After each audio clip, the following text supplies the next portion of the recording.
Wanted to just say a few words about our co-ops work with close relationship with partners that both provide expertise on solar and spread the word on solar. And here's the partners that we're working with for these two co-ops: Minnesota Interfaith Power and Light, Cook County Local Energy Project, Minnesota Renewable Energy Society, City of Minneapolis Sustainability Division, and One Roof Community Housing in Duluth. And some of those partners are on the call with us, and Brett's on the call from MNIPL. Brett, you want to tell us about MNIPL? Sure. Hi, all. My name is Brett Pence. I do work for Minnesota Interfaith Power and Light. We're a nonprofit that works foundationally with faith communities on the issue of climate justice and climate change. And we've worked in solar for a while. I'm our northern Minnesota staff person. I live in Duluth, calling from Duluth today. Great to see so many other folks from the North Country on the call. And I personally have worked with solar for many years.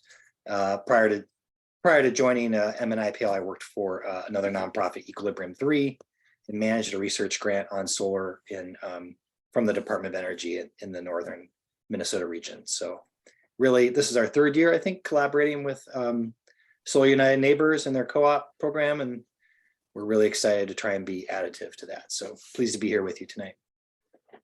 And Brett, you are a solar homeowner now, right? Yes, and this year I finally went solar, so it's been up about a month, and yeah, that's been fun. Excellent. Then Kat, I didn't see if you joined. Kat, are you here from Cook County Local Energy Project? Well, if she joins later, we'll have her say a word. But Cook County Local Energy Project works in Cook County to promote sustainable energy and renewable energy, and a just transition around how we produce renewable energy.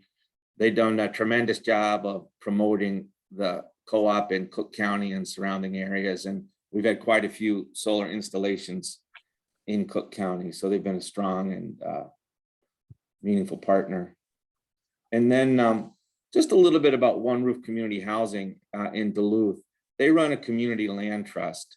And so what they're doing is creating permanently affordable homes for low-income homeowners to purchase. And the community land trust owns the land. There's a covenant on the land that says the house can only be sold to another low-income homeowner. So you buy it if you're low-income qualified. You live there for as long as you want. Your income goes up, your career advances, and you don't have to sell. But when you do sell, you sell to another low-income person. So it's permanent low-income housing in the community. And we also work with community land trust in Minneapolis called the City of Lakes Community Land Trust. And a little bit about Solar United Neighbors. We're a nonprofit. We help people go solar, join together, and fight for their energy rights is how we think of our mission. Nationally, we've helped 8,000 families go solar through one of our solar co-ops.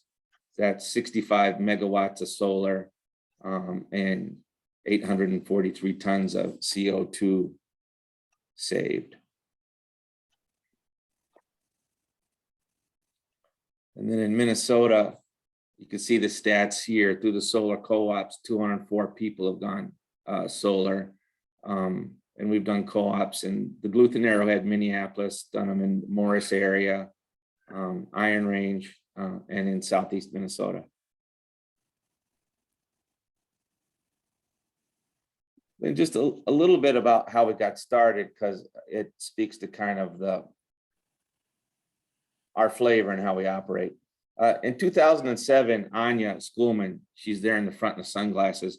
Her son Diego, who's behind her there to our left, saw. Oh, wait a minute, I'm blocking the picture. I'm misidentifying. Oh, he's to the right, I think. There, yeah.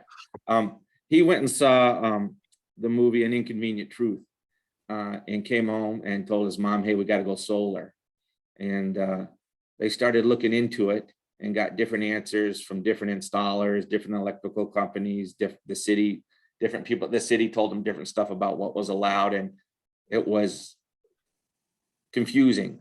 So Anya's sensibility is to bring people together, to be an organizer, and she organized her neighborhood, the Mount Pleasant neighborhood of Washington, D.C. And they met for, I think, almost 2 years together, looking into solar, planning for solar, figuring out how to do it on their homes.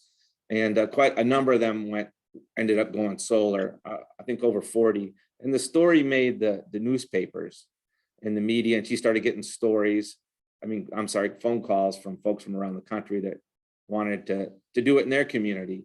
And it's rented out of her living room for a while, but now it's turned into a national organization. We've got members in all states. We have programs like the one in Minnesota, in 11 states, Washington, D.C., and Puerto Rico, where we're running solar co-ops. And I just share this story because part of how we operate is just the belief that we can get more done when we're working together, and there's a real power and value to doing things as a group.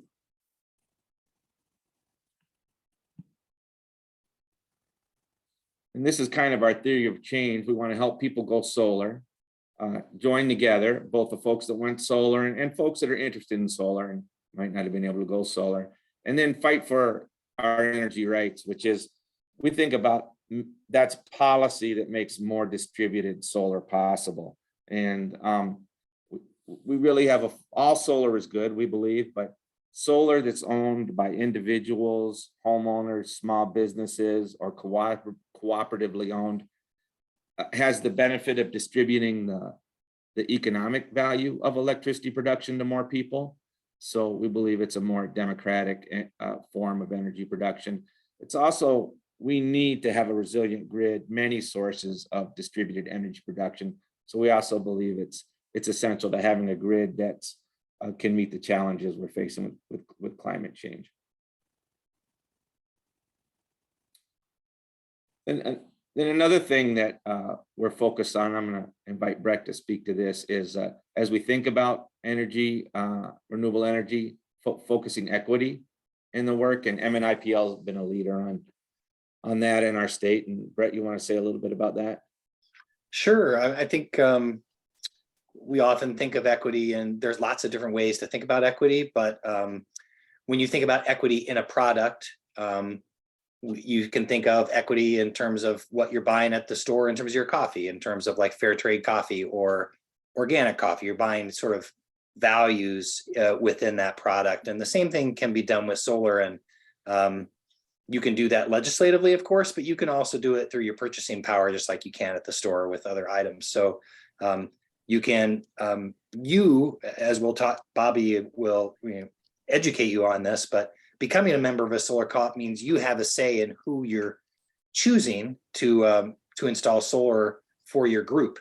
And you can ask for a person that is local, that hires local labor, or that is hiring a diverse workforce, via gender or race or veterans. You can also make sure they are have good consumer protections and stuff like that. So solar, being a member of a co-op, is a way to work towards equity within the energy system. I don't know if you want to add anything, Bobby. No, Brett, that's great. And the other piece of that, of course, is too, as we think about policy, the energy system that we have is created through policy. We allow monopolies.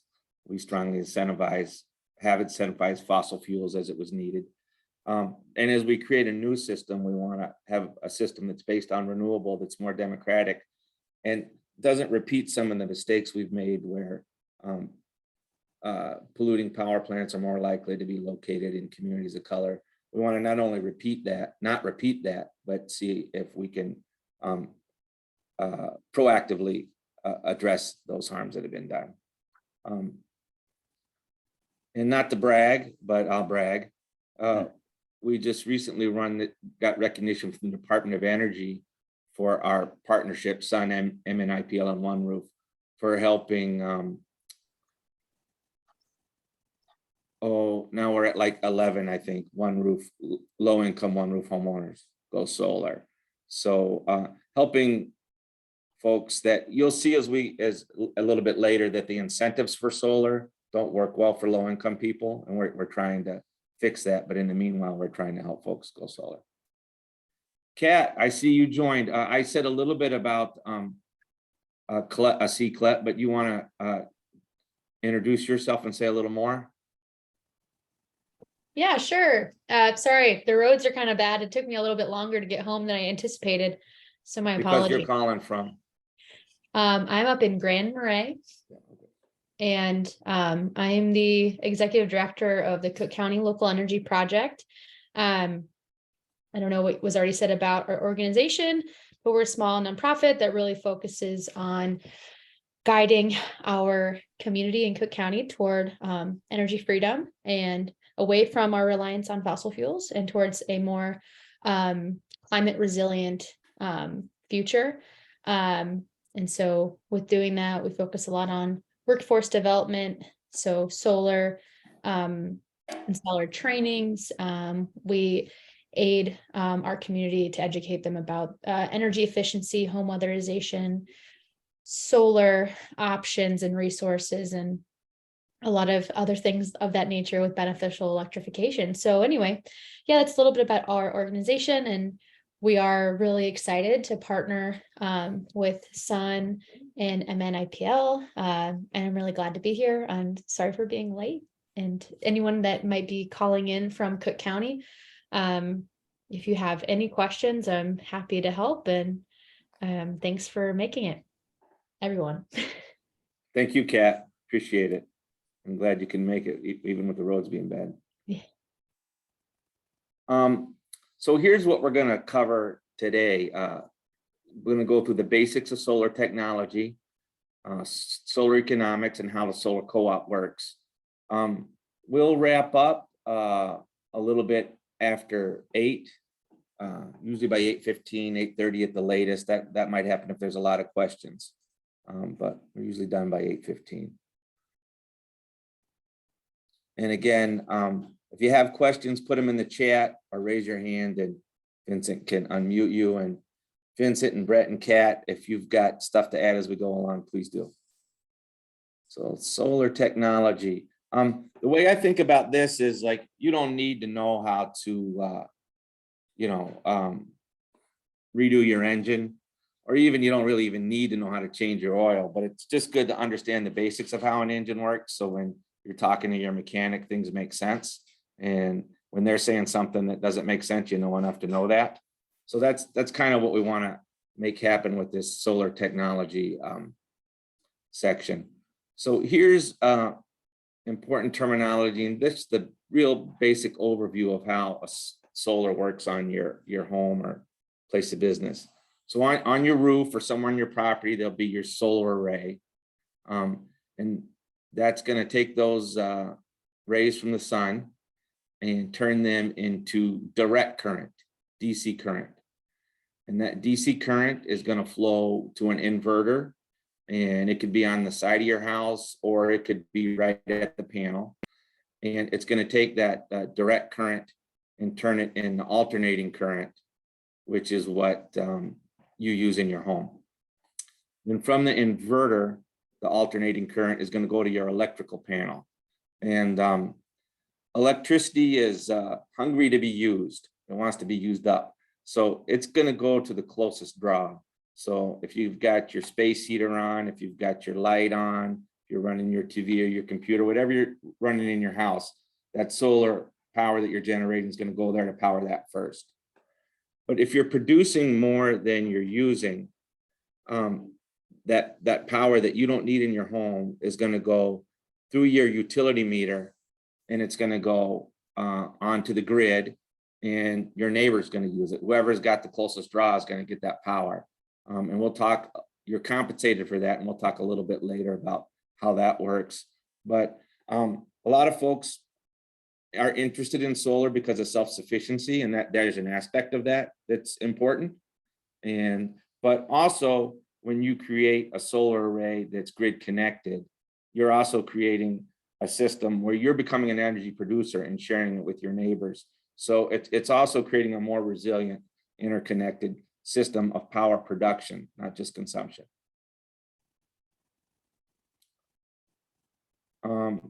And so we're talking about PV solar panels that of course that take the sun and turn it into electricity. There's other type of solar technology where it heats hot water, and that's great, but that's not what we're focused on tonight or with the co-op. So here's the components of a panel. You have a frame, and they're usually black or silver, then glass, and then some encapsulant, which is used to bind the solar cells to the glass, and then some encapsulant on the backside of those solar cells, and a back sheet to make sure the sun hits it to protect it, and I think it's reflective too. And then a junction box that's used to join the panels together. And those panels together are usually called a solar array. Panels are, they've come a long way since this first started. They have a warranty. They have two types of warranties. They have a production warranty,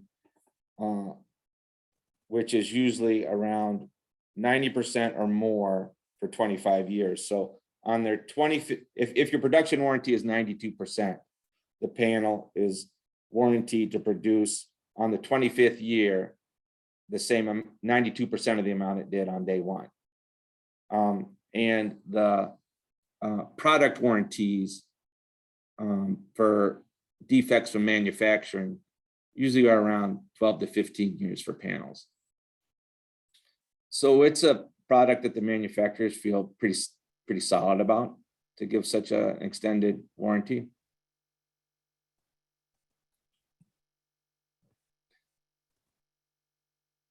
Then the other term to just get straight in your head is kilowatts and kilowatt hours. So kilowatt is a measure, it'll be a measure of your array's size. It's a measure of power. Like think of a 60 kilowatt light bulb and a 100 kilowatt light bulb. The 100 kilowatt light bulb is much brighter. It uses more power. So the more kilowatts your array is, the more power it can generate. And then the way we measure the use of that power is kilowatt hours. So if you had an 1,000 kilowatt light bulb, super bright bulb, or 100 kilowatt bulbs, however you want to think about it, and you ran it for an hour, you'd use 1 kilowatt hour of electricity. And how much kilowatt hours your array will produce will vary depending on how much shading you have, how much the orientation towards the sun, and other factors like that. But when you get a proposal from an installer, you'll have a system size in kilowatts, and they will tell you their estimation of how many kilowatt hours a year that will generate. And your electric bill, of course, is in kilowatt hours. So that's something, if you have it shared with us, you'll need to have handy by the time you talk to the solar installer. They'll want to know how many kilowatt hours you use in a year. The average size of systems for solar co-op members has been between 6 to 7 kilowatts. And then this picture down here is just to give you some idea of size, scale to size. Each panel is about the size of an American flag. So you can see those arrays there compared to a person. Then racking. So there's understandably anxiety about anyone putting holes in your roof and getting those panels up there. The good news is the solar industry is pretty mature now, and racking systems have been very well developed and tested. They're constantly being improved, and no installer is getting up on your roof and figuring out as they go. There's a product for whatever type of roof you had that's been time tested and worked on thousands of homes. So you can see here some panels going up on a racking system on an asphalt roof.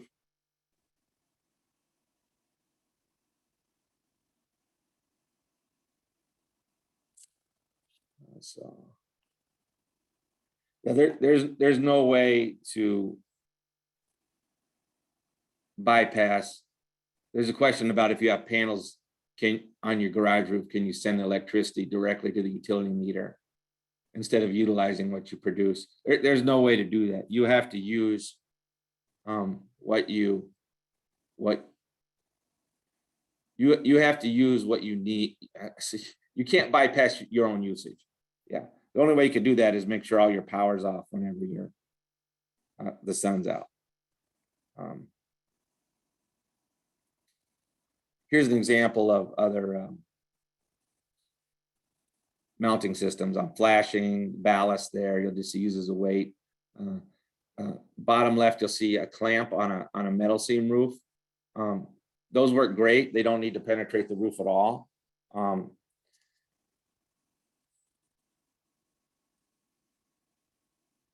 Here's an example of solar on a metal seam roof. You can see kind of off to the right, there's just one exposed rail, and you can see it attached to the metal seam there. And then of course there's ground mount. And the benefits of ground mount are that you can get them with no shade obstruction, perfectly oriented to the sun to get the most effective coverage. But there's a little more upfront cost in the cost of the mounting system and getting that those posts into the ground, and usually there's some trenching involved. So the next piece of your system is the inverter. And again, this is what takes that direct current that the panels are producing and turning it into alternating current. And there's two basic types of inverters. There's the string inverter, examples on the left, and a microinverter, examples on the right. And the middle is, there's a situation where the string inverter can kind of be combined with what's called DC optimizers. Microinverters are have a good warranty there. The in phase, the most common, is warranted for 25 years. Vincent, I can't remember if that's kind of an industry standard. Is 25 years the standard for most inverters? Yes. Okay. Yep. So these products have 25-year warranty, and the inverter is what's going to be connected to your Wi-Fi, and it's going to give you a readout of the solar you're producing and the status of your panels. And your solar installer will also be getting that. Oftentimes, if you do end up having a problem with your installed solar array, your installer is going to know about it before you do, unless you're someone who's just had to monitor it constantly, and some people are. So here's how a string inverter works. You'll just see that the arrays are joined in, the panels are joined in series, and then all of that array feeds right to that one string inverter, and that'll go to your panel. And the benefit of that is, it's just one point of failure. The problem with them is, because of how electricity works, if one panel is shaded and only producing at 80%, then all the other panels produce at 80%. So they really only work without optimizers, unless they work when you have an array that's getting full sun all the time with no shade. That's usually a ground mount in that situation. And here's the top there is microinverters, and each panel has a little microinverter, and that feeds then into your panel. So that's a really common way to do it on residential homes, probably the most common. And then below you'll see you can combine a string inverter with DC optimizers that go on both. DC optimizers that go on every panel and then flow to a string inverter. I don't see that very often.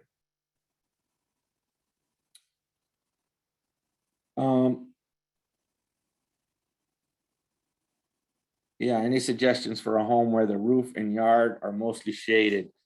So you should, you can join the solar co-op and Vincent will give you an assessment of what he thinks of your property, but that's my house. And Vincent, maybe you can drop the link to this in the chat. What I did is I got community solar. So I don't have solar on my own home, but if you live in Excel territory, then there's solar gardens that you join. So I buy my electricity from that solar garden at a discounted rate. So I'm supporting solar and I'm saving some money. Not as much if I had solar on my own roof, but for me, it was the best option. What happens with snow on the panels? Yeah, the snow stays up there and it blocks the sun and you don't produce much while the snow is covering the panel. It will, melt and slide off. Because we get so little of our sunlight in Minnesota during the winter hours, you'll find that you really don't lose that much of your production. It's the long summer daytime hours where you're really cranking out your solar. Some folks, when they first get solar, they'll buy something to get the snow off their panels and fuss with it. But after they get tired of that and decide not to, they find that they don't lose much production. So the panels, from the inverter, it goes into your electrical panel, your electrical box. Most panels in most homes can handle the additional work the solar array puts on your panel. Sometimes you need an upgrade, and that usually runs $4,000 or less.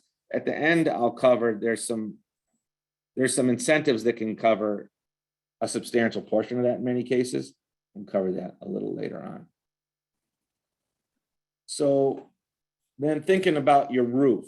So the one thing you don't want is just a north-facing roof.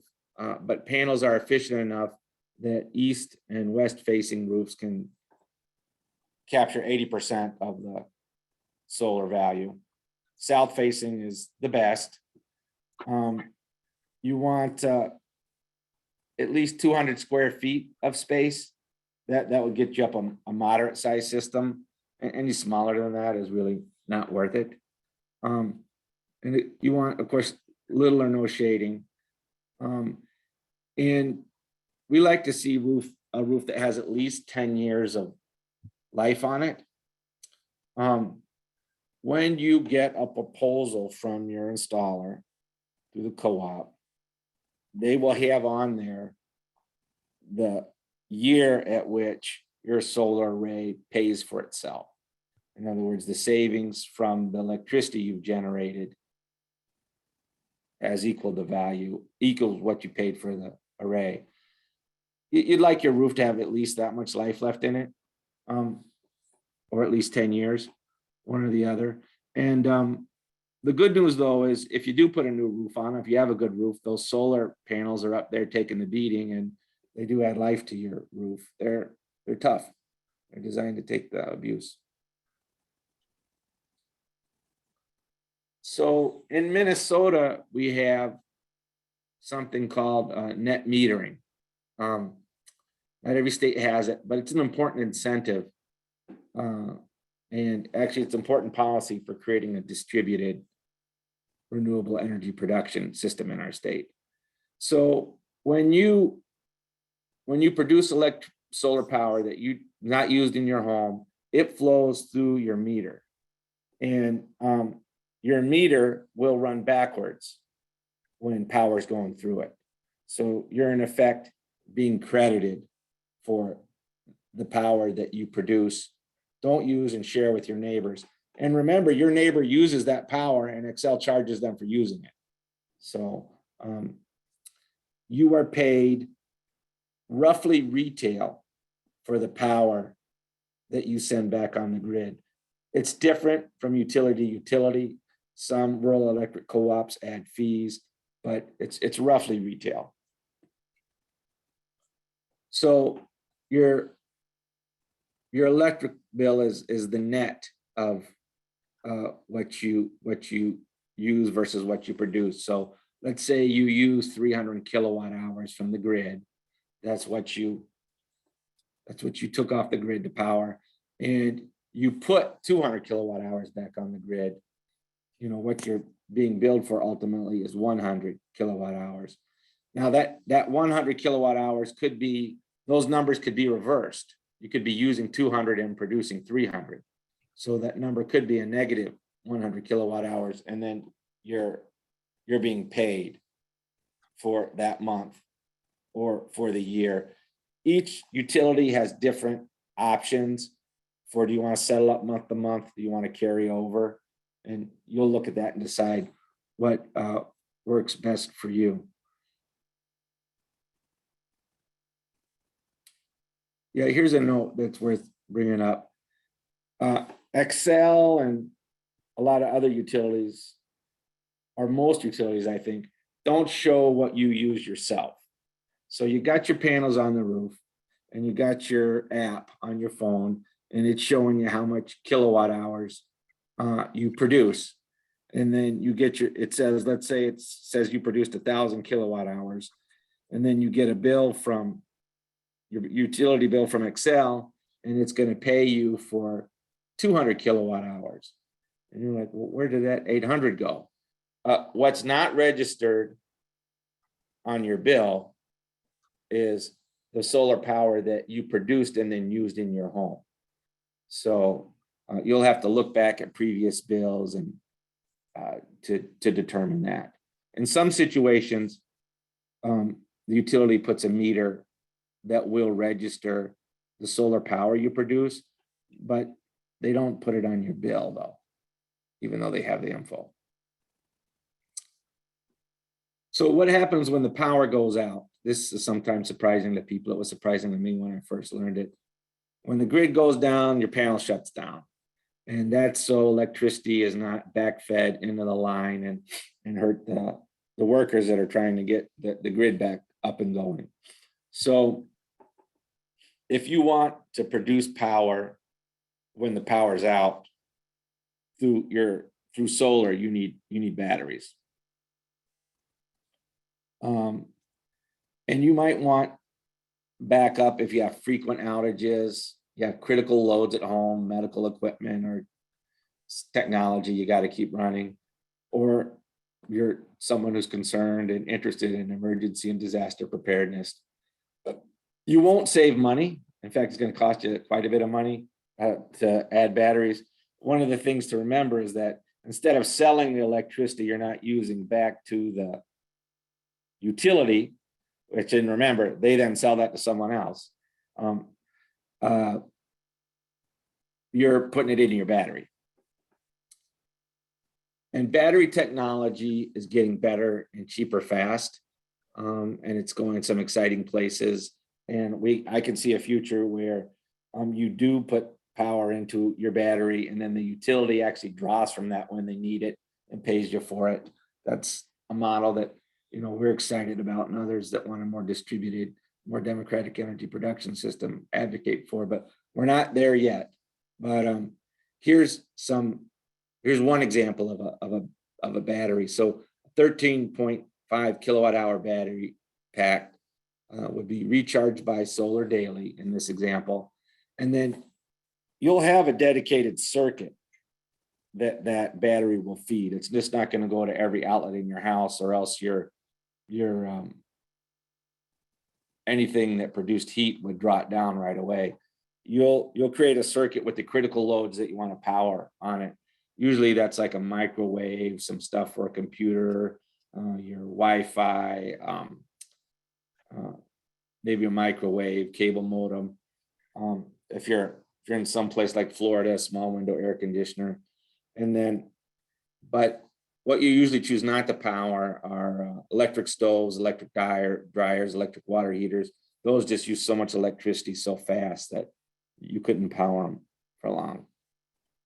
Then here's an example of costs for an if you had an 8.15 kilowatt system, it'd be about $25,000. And that battery array for this example would be about 12,000. So we always do have a few co-op members that install batteries, one or two, but usually it's cost prohibitive for most folks. The good news is, we'll go over this a little bit later too, is the federal solar investment tax credit of 30% applies to the battery.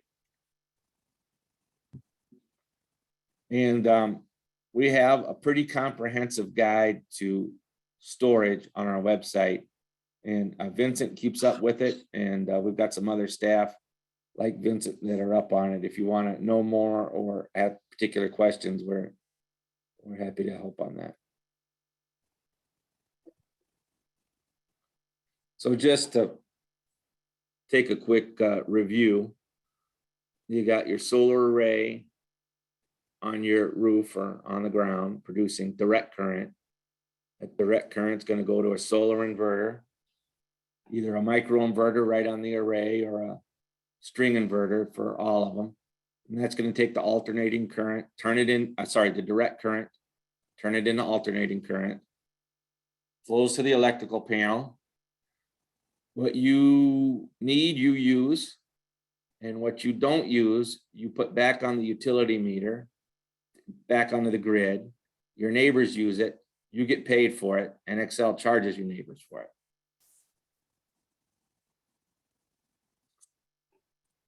I'm going to stop and hit some frequently asked questions and give someone a chance to make sure all their questions are answered. So we covered warranties for panels. Their production warranty of 25 years and a product warranty usually 12 to 15 years. The inverters are 25 years. Insurance is something you're going to want to check into. Some homeowners, insurance companies will jack up your rates. Others won't. We don't really have good guidance on that, except to say, check it out. And you can usually find, if your insurance company is going to be trouble, usually can find one that will work with you and be affordable. Maintenance, there's no moving parts on solar arrays, so there's nothing for you to go out and check on and do regularly. Things do break down, so there's nothing that's maintenance free, but solar panels are a pretty robust product, and most people have a pretty maintenance free experience. So systems, the panels are warranted to last those 25 years. And we're really in the first wave of these new, better 25-year panels being installed. So there's no strong data yet on, are they going to go 30 years? Are they going to go 35 years? Are they going to go 26 years before it's really worth looking at replacing them? But in our numbers, and we feel good about using a 25-year expectancy. Many HOAs block solar. Some do, some don't. It varies from HOA to HOA. We're working on state legislation to give HOA homeowners the right to go solar. We almost got it passed last year. We hope to do it this year. Most other states have that. Historic districts, it's a case-by-case basis. St. Paul's got a few historic districts, and I haven't had good luck with the St. Paul Historic District, but we'll want to help you try if that's your situation. Any other questions or on the technology before we move on to the economics? If you got one, raise your hand or drop it in the chat.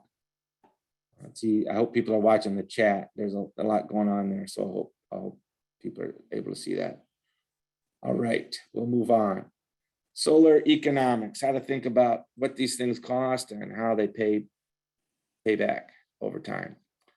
So just the one thing to understand about today's solar industry is that prices have dropped tremendously and the quality has gone up dramatically.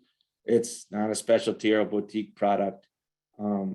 There's like California requires all new builds to be solar. I mean, this is a robust industry. A lot of solar is going up all over the country, including in Minnesota.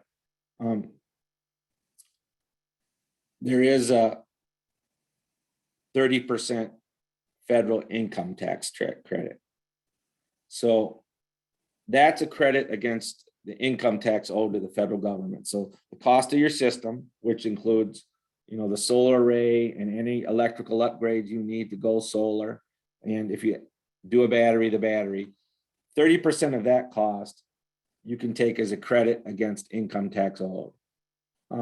So if your credit's 5,000 and you owe 10,000, you can take a credit of 5,000 against that. Now you owe 5,000. If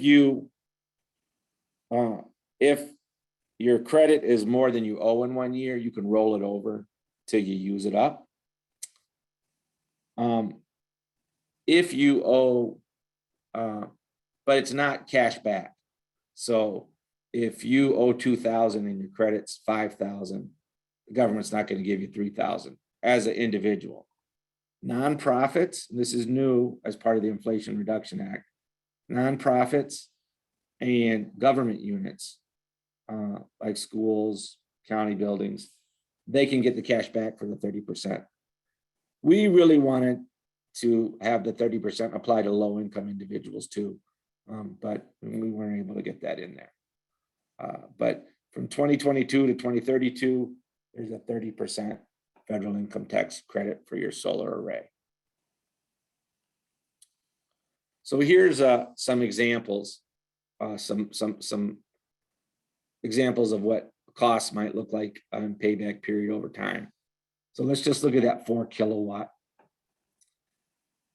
We figured $320 a watt in this example, so that's $12,800 for your array. The income tax credit is $3,840, so that reduces the cost that amount immediately.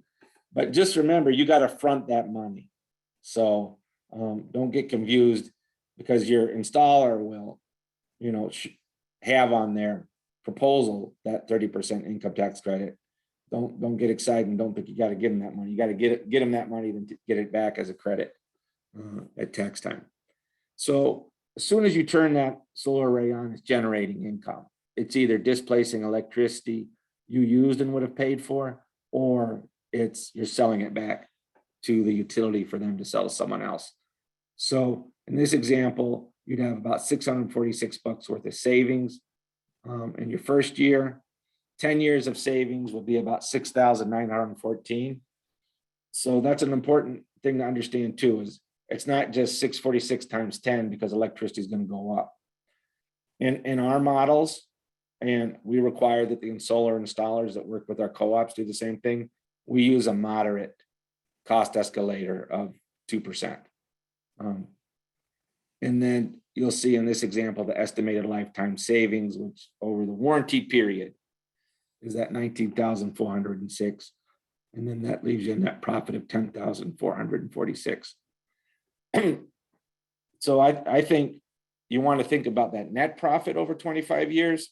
If you think you'll be in your house for 25 years, then your installer will give you this, and you want to take a close look at it. They'll have on the proposal what year you payback period is. It can be in some extraordinary situations, it can be as low as 6 or 7. I see it more around 10 to 12, but you'll get that number.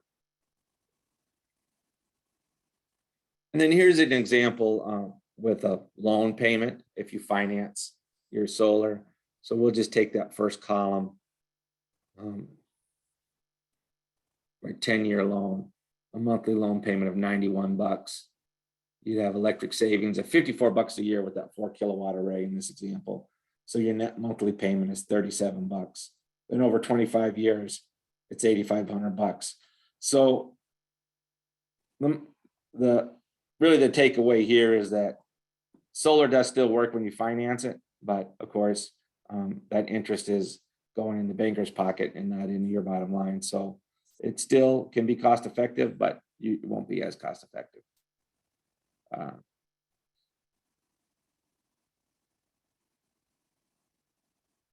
Here's some similar examples that Vincent ran for a system in Minnesota Power territory.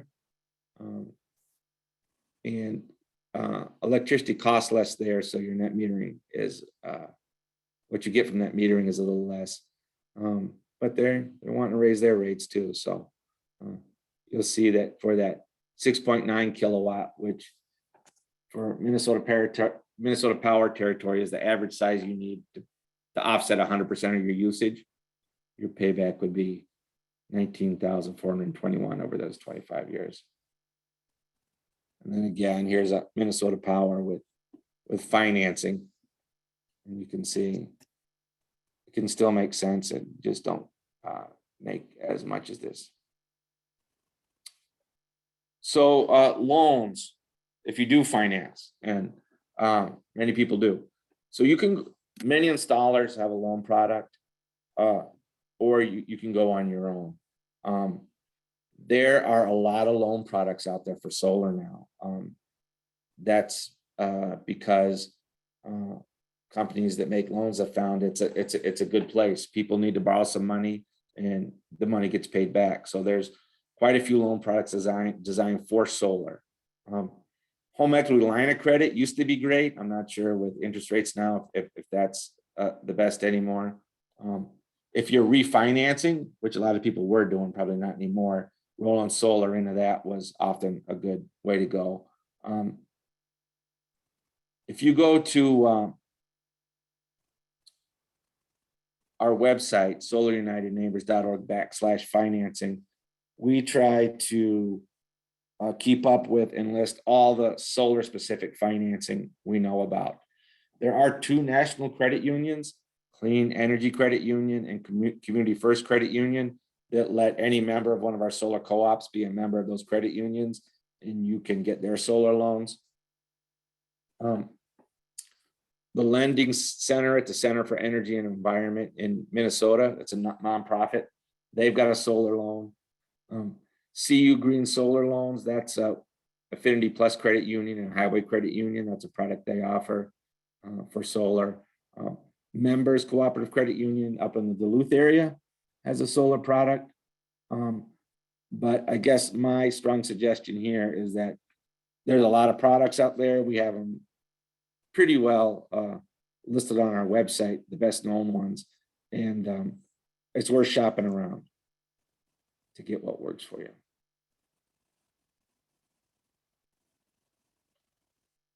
Any questions on this before we move on?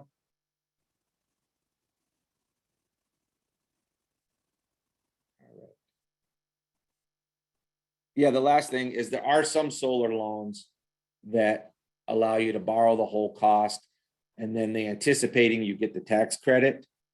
They have a higher payment due when you get that tax credit. And I think some of them have a low or no interest provision for the part of your loan that's covered by the tax credit, kind of like a bridge loan. They know for that portion of your array. So solar incentives, I want to tap into these if you can get them. So just remember, everybody qualifies for the 30% federal tax credit, as long as your income is high enough to warrant have enough income owed. And everybody qualifies for net metering. So those are the two biggest incentives. And for most people, those two incentives will make solar pencil out for you if you have a good roof or a good spot for it.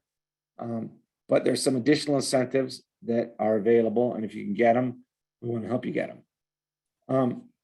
So farmers and small businesses have some grants and programs available to them that are good to know about. Rural Energy for America program can cover up to 50% of the solar project. It will only cover a project designed to cover the energy your business uses. It used to be 25%. The Inflation Reduction Act has bumped it up to 50%. We've got a comprehensive guide coming out to REAP in February to help people tap into that.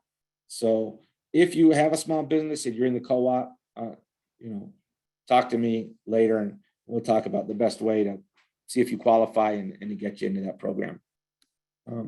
There is something called property assessed clean energy financing, where it's a lower interest loan and the payments become part of your property taxes. If you're a farmer and you have livestock, the Minnesota Department of Ag Livestock Grant allows you to cover part of the cost of solar. I think it's 10%. And then solar qualifies for accelerated depreciation. And I'm not an accountant or business person, but I understand that's very helpful.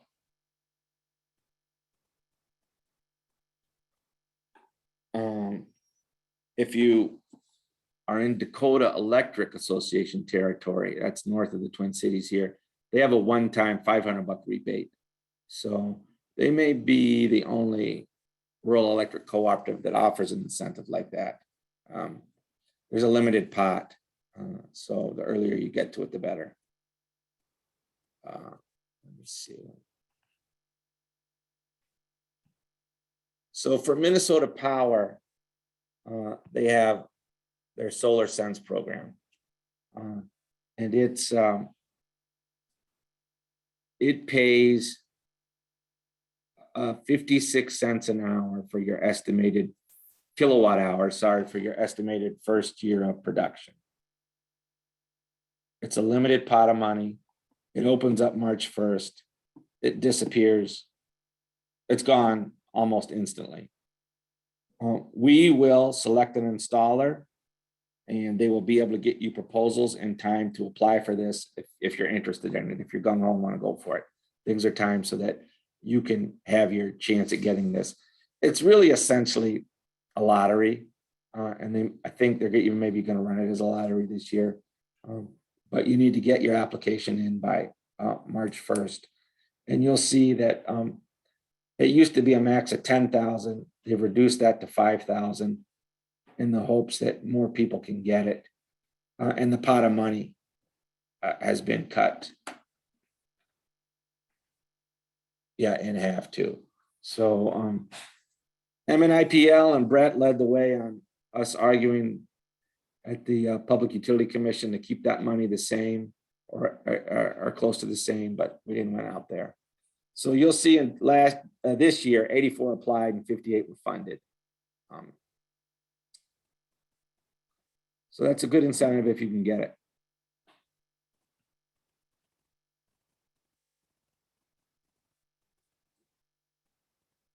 There's also a low income grant program. And they have a pot of $120,000 and you submit your proposal as a grant and they'll decide if they fund you or not. We've helped 10 or 11 folks get funding through that pot, something like that. This is the income guidelines for energy assistance. I think they might be using a higher number for qualification, but it's unclear on their website. But my understanding is the number might become a little higher, but it's a 3-month look back. And if you qualify for this, in case you don't know it, you can get assistance from the government through energy assistance to pay part of your power bill. They don't use all the money up every year, so there's no reason not to do this if you qualify. And if you need to know more about this and how to apply, talk to me and I'll help you go through it.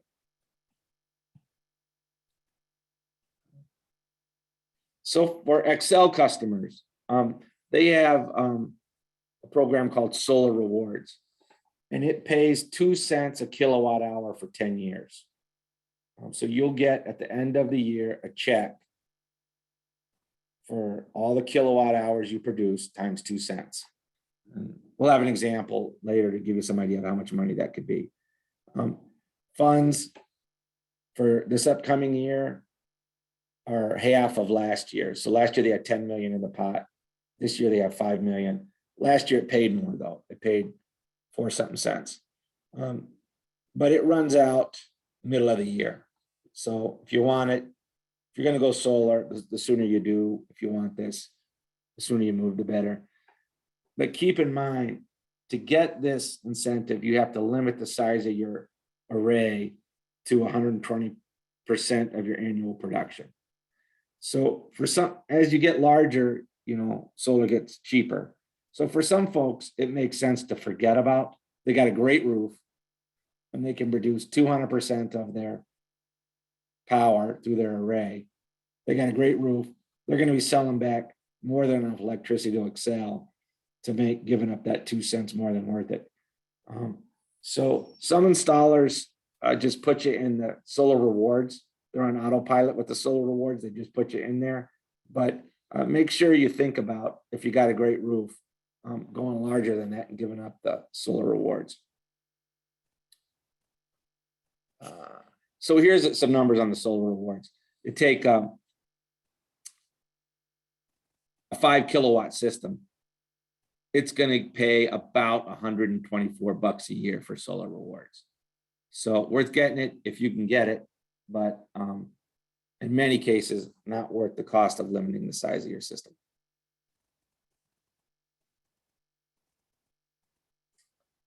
And then XL Solar Rewards has a low income component. So if you qualify for energy assistance, and again, you'll see those numbers here, a 3-month look back. So especially for people who are in seasonal work, they move into eligibility. They aren't eligible now, but they're, you know, summer construction workers and they're laid off, for example, they'll qualify for energy assistance in the winter and you'll qualify for this incentive. So you get $2 a watt up front, which is, you know, 2/3 the cost of going solar. So that is a great incentive if you can get it.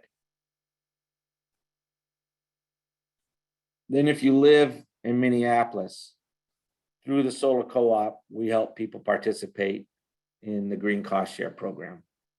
So the green cost share program, the city will pay you ultimately 25 cents a kilowatt hour for your first year of production as an upfront check. You estimate what your first year production is, your installer does, then multiply that by 20 cents. If you live in the Minneapolis green zone, I'll show you what that is in a moment, or you live in a low-income dedicated home, which includes any City of Lakes Land Trust home, you get 35 cents a kilowatt hour for your estimated annual first year production. 1 of every 5 homes that get funding have to fall into the green zone or low-income dedicated home category. So far, we've been able to meet that ratio for everybody from Minneapolis who's been in the solar co-op. And I'm hopeful that we will continue to be able to do that, but there's no guarantees there. So these are the green zones, a map of the green zones. If you live in those, you qualify for the higher rate of 35 cents. And those are areas of the city that the city has determined are disproportionately low income, people of color, and a disproportionate amount of the pollution produced in the city is in those green zones. So it's an equity program, addressing an equity program the city has.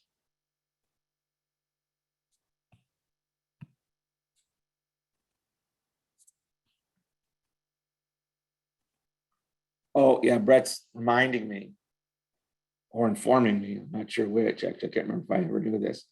Minnesota Power's rebate makes you limit the size of your annual production too, to 120%. So here's, oops, we still got the 26% in here. It was an old slide, but that's fine. You get the gist of it. 5 kilowatt system at $3.14 a watt. The green cost share is going to get you about $1,250 on a 5 kilowatt system. That's at the not the green zone rate.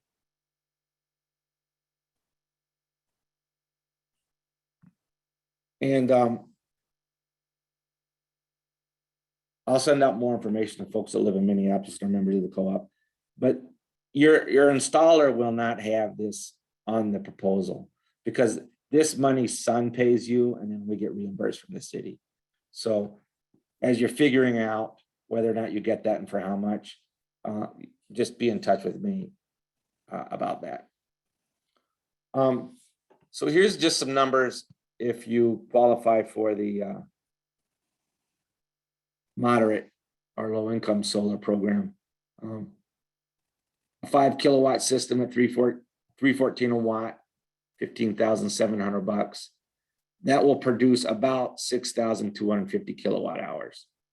So the green cost share will get this person $2,187. The low income solar program, Excel Low Income Solar, will get them $2 a watt, which is 10,000.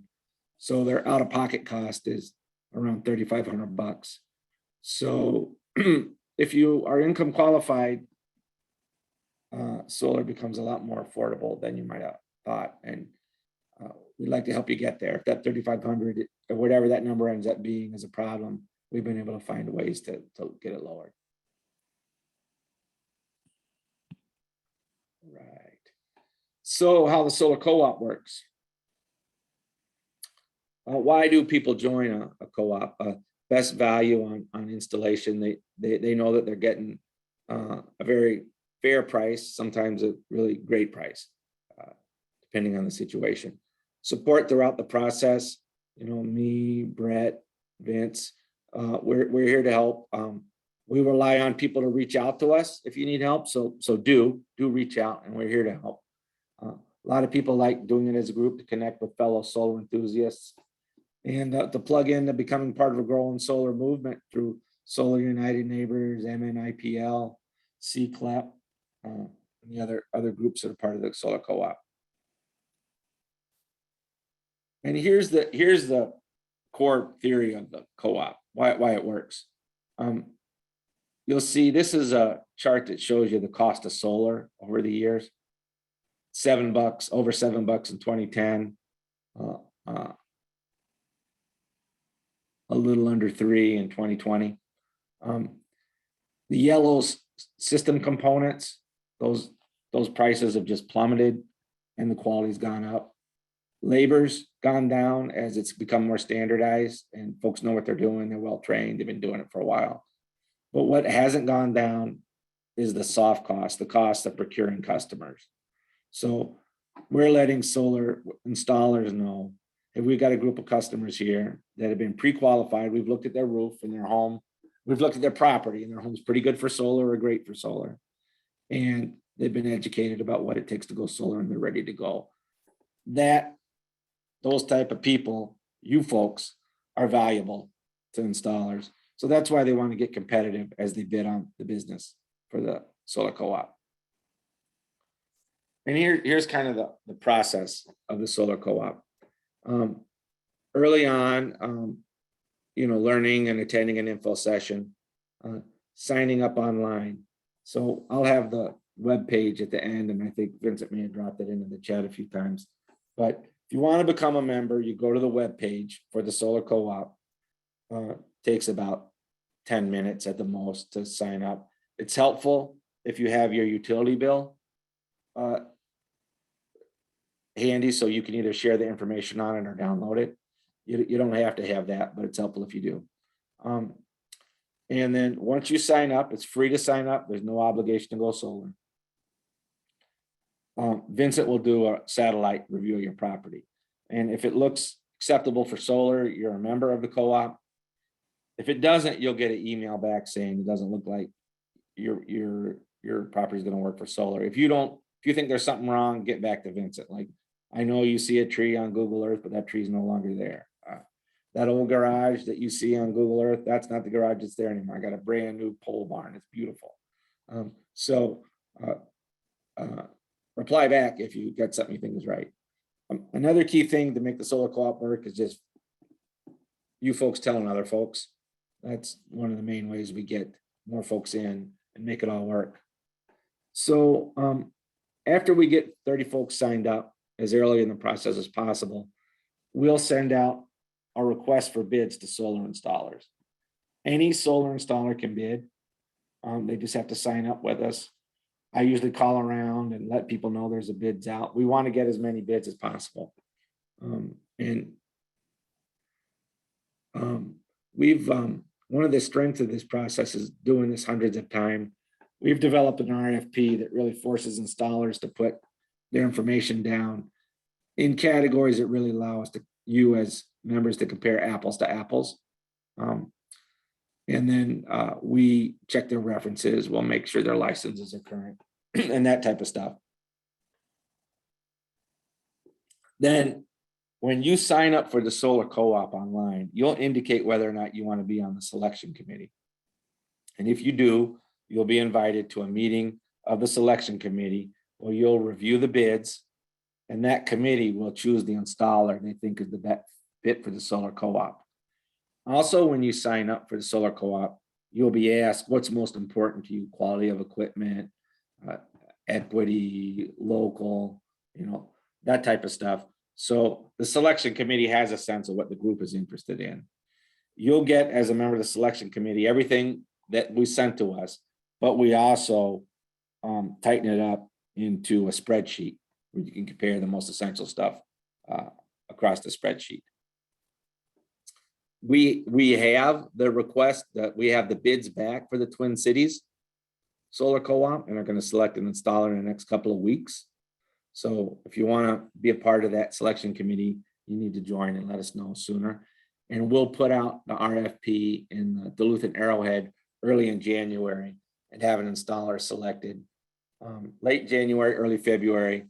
Plenty of time for folks that want to apply for that Minnesota Power incentive.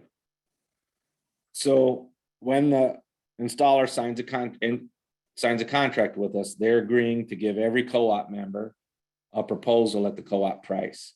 So once an installer is selected, you'll be sent an email with their info and the bid that won, the amount. Please keep that confidential. It's confidential to co-op members. They'll reach out to you. If you're anxious, you reach out to them and they meet up with you and they give you that proposal. I'm happy to review it with you if you want, or Vincent, and to give you feedback on it or answer any questions. You'll decide if you want to sign that contract with the installer, and that's when there's a monetary obligation. But until then, everything has been free of charge. Solar United Neighbors get $600 for every contract that's signed. That's something we haven't always done, but actually the folks that have worked with us the most, co-op members, wanted us to get something for all the work we put in. Most of our funding comes from foundations that support our work as a nonprofit. I will say this is not a majority of our budget, but it's a very flexible part of our budget that allows us to work on what our members would like us to, as opposed to having foundation strings on it.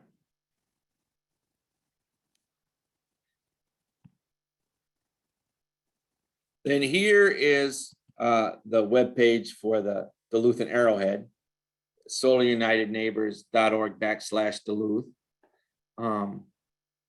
And you hit the join the co-op button and fill out the short questionnaire. And just so you know, you'll see underneath the picture, it says co-op updates, events, installers. Those are tabs. So once an installer is selected, if you hit that tab, all the info will be under there. Upcoming events is under that tab, and critical updates, those are not always clear that they're tabs. I just wanted to point that out. And if you're in the Twin Cities area, Twin Cities metro area, it's solarunitedneighbors.org/Twin Cities. And you'll see that here. So Linda asked about the feasibility of solar. So Linda, there's 2 points that the feasibility will get assessed. One is when you join the solar co-op, and Vincent's going to do a satellite review of your property and say, looks great, looks like it might work, or you're surrounded by trees, there's way too much shade there. So that's the first low bar hurdle. Then the installer is going to come out and take a look at your property and give you a proposal. and you're gonna make a determination of, yeah, that makes sense to me, or that price doesn't work for me right now. So that's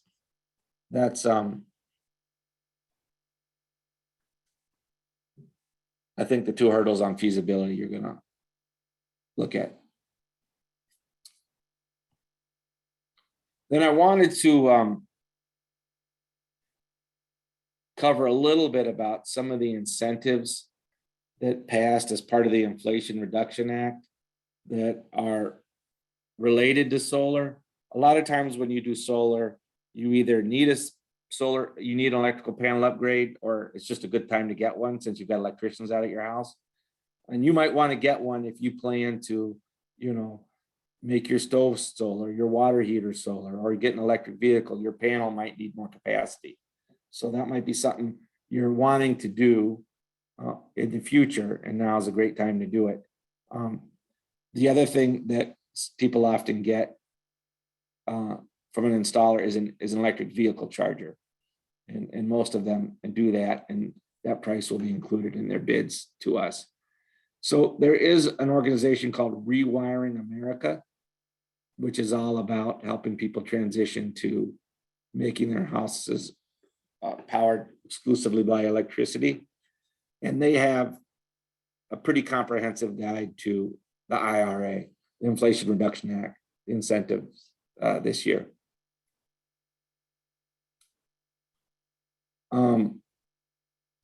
There's an electrical panel incentive, and the 30% tax credit will apply to your electrical panel upgrade too.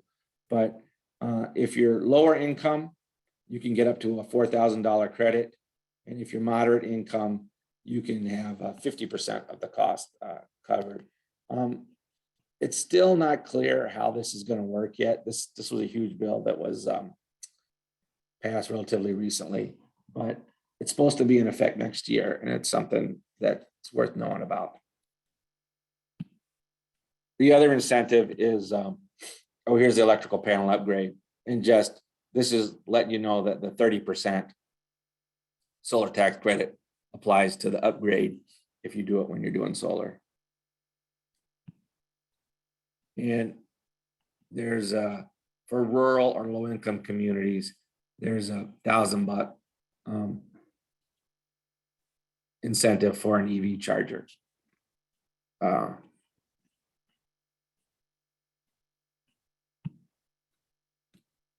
So here's my contact info. I think Brett's included his, and Vincent his, and Kat hers in the chat. Any last questions before we wrap up, or thoughts, or anything you need to know, or?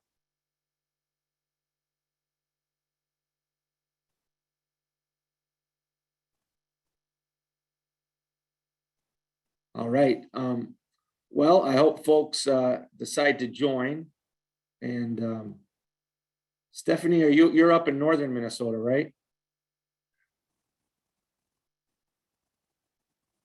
Yeah, I don't know if you remember me. I used to work for the Land Stewardship Project. I think you interviewed me when you used to work at public radio, right? She did. Yeah, she lives up. Yeah. It's not an in-person meeting, so I can't grab you afterwards and chat. Good to see you. So I hope a lot of folks decide to join. Put Vincent to work tomorrow, doing a lot of roof reviews, and spread the word. And if you think of questions later, reach out. We're here to. That's what we're here for.